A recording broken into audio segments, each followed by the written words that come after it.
We all have that one movie that was responsible for our gay awakening, whether it was the plot, the visuals, or perhaps the handsome actor. But sometimes, when we're lucky, two similar movies come out at the same time. So let's take a look at two of these movies that came out around the same time and see which one was better at causing a gay awakening. Born with the strength of a black tiger, the courage of an eagle, the Beastmaster. In his quest for his origin, he and the woman he loves must fight hostile tribes. Yor the Hunter from the future. He has returned to fight for a fallen princess. Deathstalker 2, Duel of the Titans.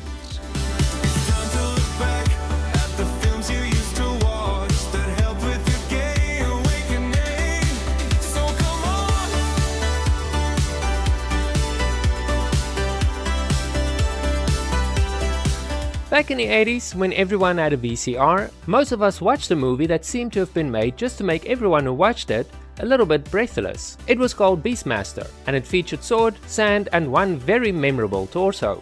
That torso belonged to Mark Singer, who played Dar, the shirtless, animal-whispering hero who'd pop up in one of the wildest movies from the 80s, literally. Mark Singer wasn't a tabloid superstar just yet, but he was the kind of leading man who operated in chest-beating loincloth energy. The costume designed for Dar favored straps, leather, and a lot of skin. A mashup of fantasy warrior and, well, late-night eye candy. Those choices rate differently in 1982 than they do today, especially for men who were still figuring out what they felt. Why do we talk about the loincloth now? Well, because clothing, or the absence thereof, is a storytelling tool.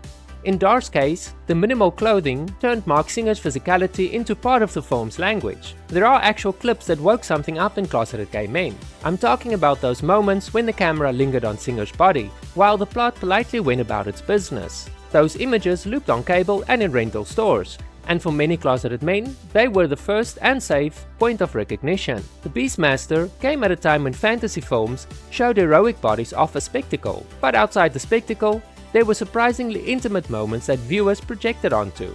For millennials and baby boomers who watched via cable TV or rented the VHS on a Saturday night, those projected moments could become a private awakening. For many, Mark Singer's Dar was less about the plot and more about permission. Permission to notice, permission to feel, and eventually, permission to name what those feelings were. If the Beastmaster gave you a gay awakening, a blush, a late-night awkward grin, or a secret rewind, drop it in the comments. Or if there's another film that helped with your gay awakening, let me know in the comments and I might do a video about it. Yor the Hunter from the future. Late night TV, a buzzing VCR, and a video box whose spine promised testosterone and terrible special effects. That was basically the setup of Yor the Hunter from the future, which arrived like a fever dream from the era of shoulder pads and synth-pop music. There must be some place in this world where we can live in peace with our people. He is from a future world,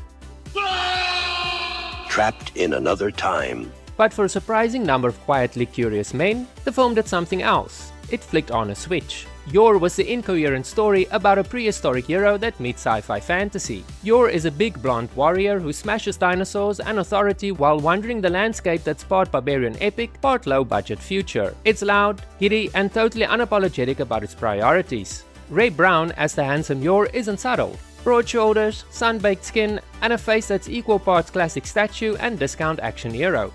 The camera loved Ray Brown, focusing on his slow moves, full body frames, and those poses that linger just a little bit too long. In a decade where male bodies were usually background props, Yor puts a man on display as a main event in the movie. Don't be afraid. I'm your friend, and this is the land you left when you were a child. It was one of those VHS rentals with a setup that lets you notice things without anyone watching noticing that you're more interested in the male lead than the story. Some scenes that are framed like a painting becomes private investigations into your own sexuality, especially when the lights are low and the room is empty. For many men who were still figuring things out back in the 1980s, that unguarded private viewing could translate into something more than appreciation. It could be recognition of your sexual identity. In mainstream media of the early 1980s, men were mostly shown as one thing: stoic, straight, and in service of a plot about women or war. Yor briefly sidesteps that by making the male body the story's visual language. For closeted viewers, that small detour felt huge. Awakenings seldomly arrive with a bell. They're a slow build of images, late-night thoughts, and one unexpected glance that lodges in your memory. For many, Yor was one of those small, honest clicks. Private, unglamorous, but definitely meaningful. So come on.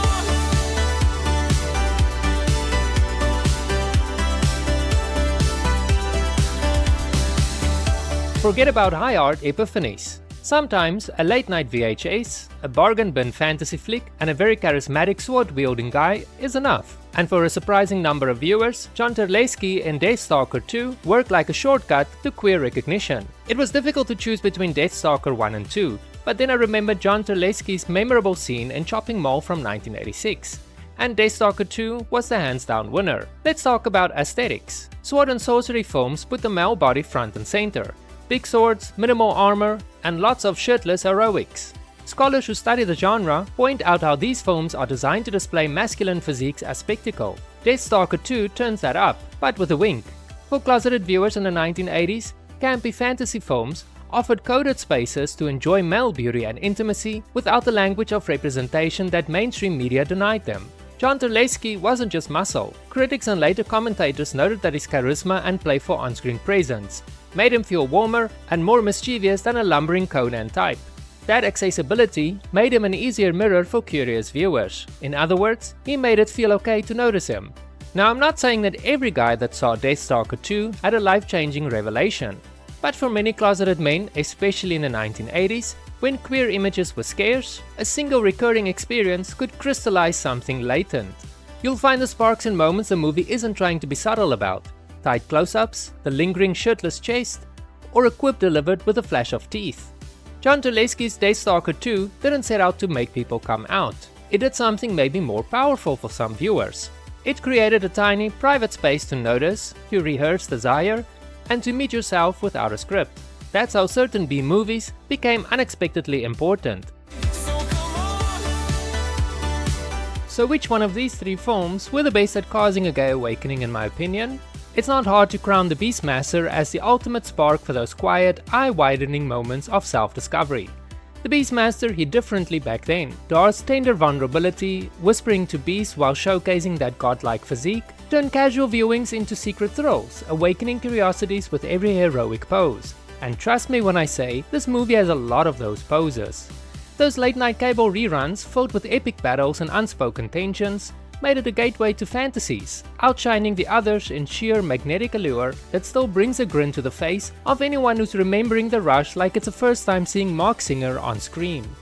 Thank you so much for watching this video. If you enjoyed it, give me a thumbs up and a subscription would be nice. You could also check out some of the other great videos on my channel.